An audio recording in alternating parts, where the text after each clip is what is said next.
Saya sebagai wali kepada Asma Amani binti Rahimi menikahkan dan mengahwinkan anak anda Asma Amani binti Rahimi dengan Khairul Afham bin Sumadi dengan mahkahwin 1 set perhiasan emas.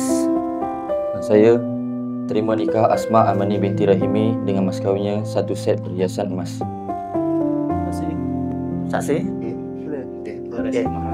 Alhamdulillah.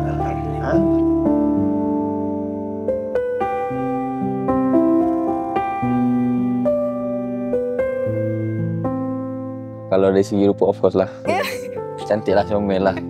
Comel. Lepas tu orangnya, dia boleh match dengan saya punya family. Dia supportive orang. Dia akan support apa yang terbaik untuk pasangan dia. Dia akan support lah benda tu. Selain tu bercuti, ada kena kecil tikus tu, mandi sungai apa semua kan.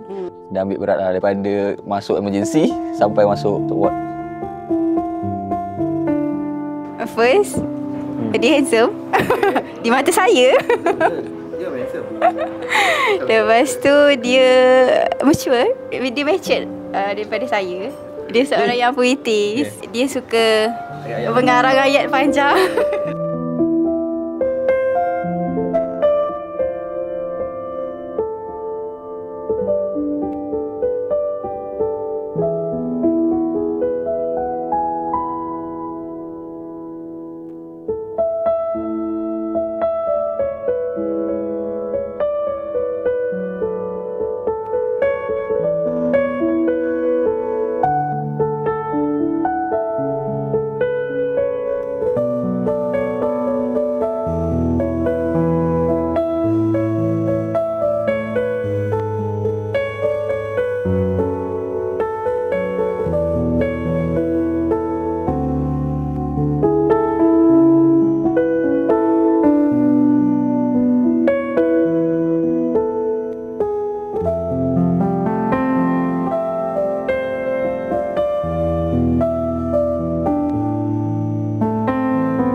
Ada Abang Am, selamat pengantin baru.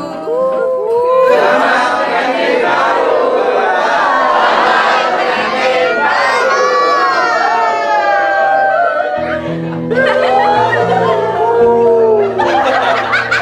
Pada anak saya, sepasang mempelai yang telah selesai diijab kabulkan.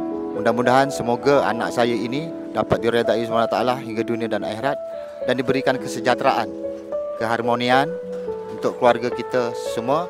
Dan pesan ayah kepada anak, jaga silaturahim dan jaga ibadah dan jaga amal jariah yang untuk kamu bawa ke dunia dan akhirat yang Allah redai. Alhamdulillah. Terima kasih.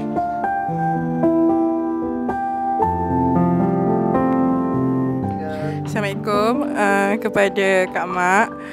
Saya ucapkan selamat pengantin baru dan semoga Allah memberi berkat kepadamu dengan atasmu serta mengumpulkan kamu berdua dalam kebaikan dengan Abang Am. Saya doakan Kak Mak dengan Abang Am bahagia sentiasa. Selamat pengantin baru. Am jaga Amani tau. Dia tak apa cium-cium macam tu.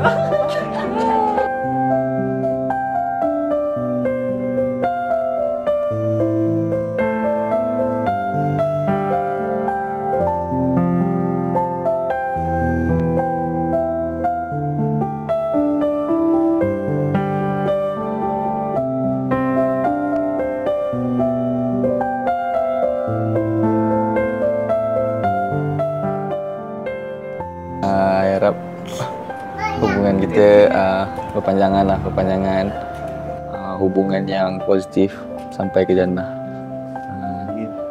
Mudah-mudahan saya yang sebagai isteri dapat support suami, susah senang suami, dapat sama-sama sampai berjaya.